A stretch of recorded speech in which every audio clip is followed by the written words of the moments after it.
This is my buddy Cain from Hewitt. You can see he's a very, very big boy. The two things I want to work on today is I want to get him more comfortable with these boards, getting on them and getting off of them. You see he's a little bit avoidant, trying to go left and right.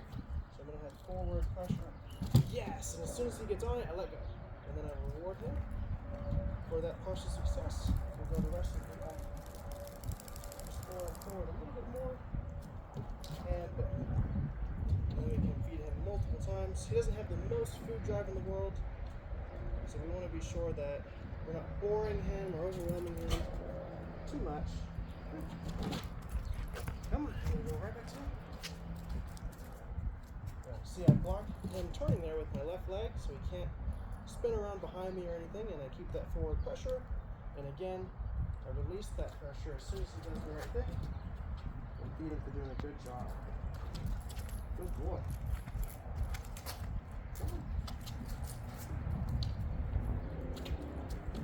Yes.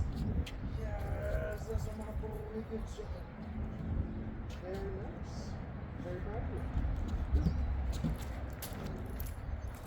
So sometimes dog training can be like this, where you're just kind of making little adjustments. Inches of progress in time. You see that time, the third or fourth time, very, very smooth. He almost got up there on his own. We've done this many times before, but he is just kind of a skeptical dog. So it takes a little bit of reassurance, but it's totally fine.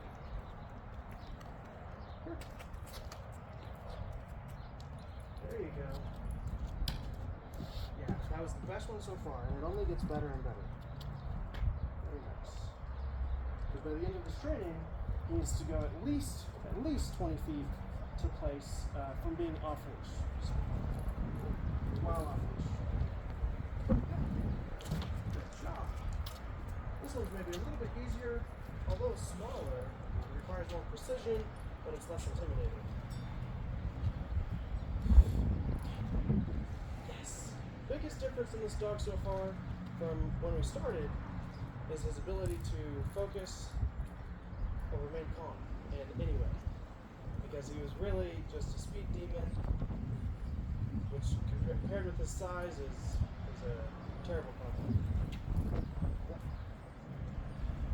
So you see I'm dropping my hands and boring until he makes that movement. His back leg was off, so I'm going to roll forward. He steps off at the front, so I go back. The other thing I want to work on is he has a tendency of kicking out his back end this way when you go to actually sit. So I'm going to manually guide the direction of his sit by lifting up on the leash and pushing down on his butt to get that immediate sit right where he's at. So he doesn't have an opportunity to swing his butt out. Sit. Feed him right up. Very nice. As we promote that habit of sitting in that way, we can fade off some of that guidance like that.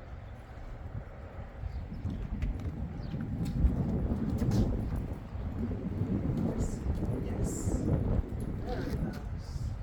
Very nice. Sit. Nice. So you see I was able to get him to sit there in a different way. So I lean forward or step towards him, so I have some spatial pressure. Good job. And then I use the word which he knows. Yes. Good. Nice. And I flip the hand around so I can drop that quickly. So same thing, his back leg is off. And then I step forward. Good. Now it's up. Now it's off again. Just trying to slowly back up. So all I do is blow him forward, block him when he went too far forward, and now we've got all four paws on. We can continue to promote that. Yes. I might make noises, I might gasp, or stuff like that to get him to look at me, and then swing our leash around so it's on the correct side.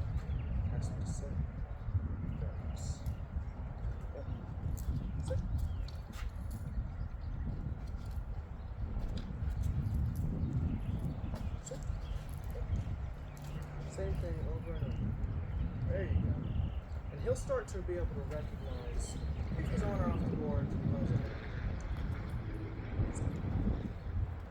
to be able to take a few steps away. That's it. Yes. Try again. Just like that. Good job.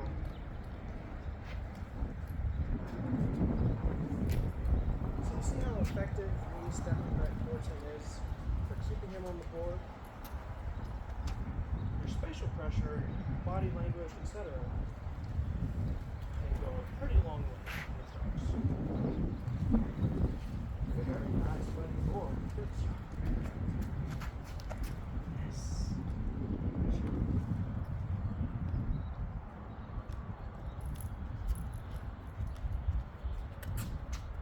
See, you see that habit there of him spinning his butt that way? So, yes. Good boy. Yep. Do a little turn. Yes.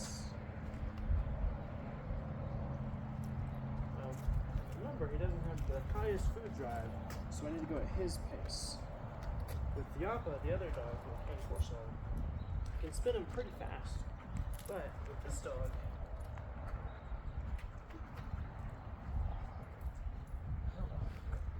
get this food up, because if he starts eating off the ground, he'll stop looking at my hand. But you see, he loses track of it. So right here, I'm feeding him. Because he has a hard time following through. There you go.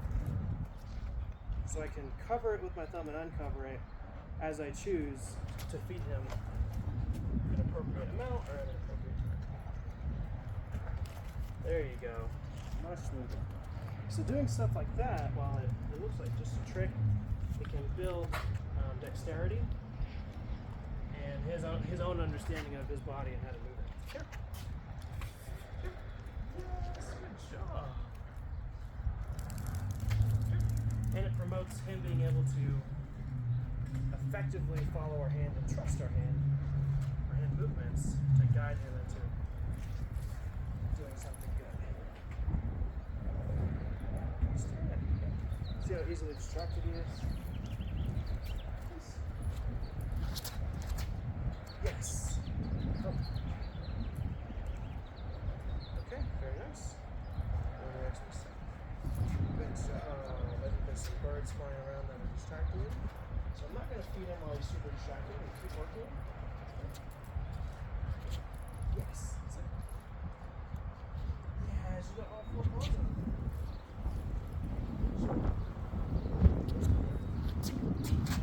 Because if I try to feed him while he's super distracted and he rejects my food, then it will build a habit of rejecting it.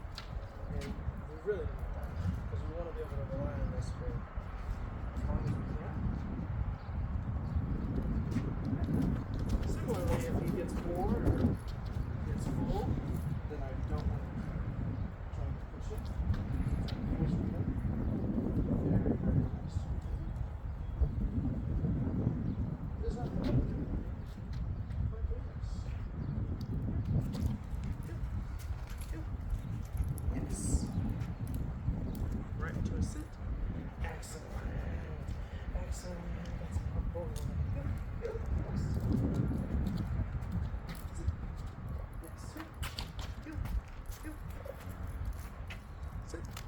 Good job. Yep. Yes.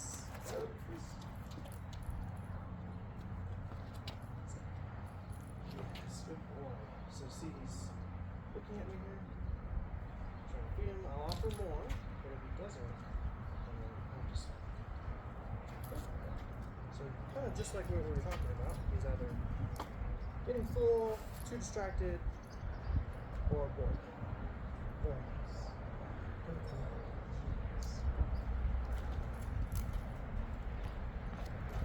So we'll keep his interest in the food high by not fostering the rejection. Sit. Sit. There you go. Good boy. Alright. There you go. See how he's learning him to just follow us when we start moving. Yes. And he goes right to the left-hand side. Swings in the heel. Yes, good boy. All right. Please.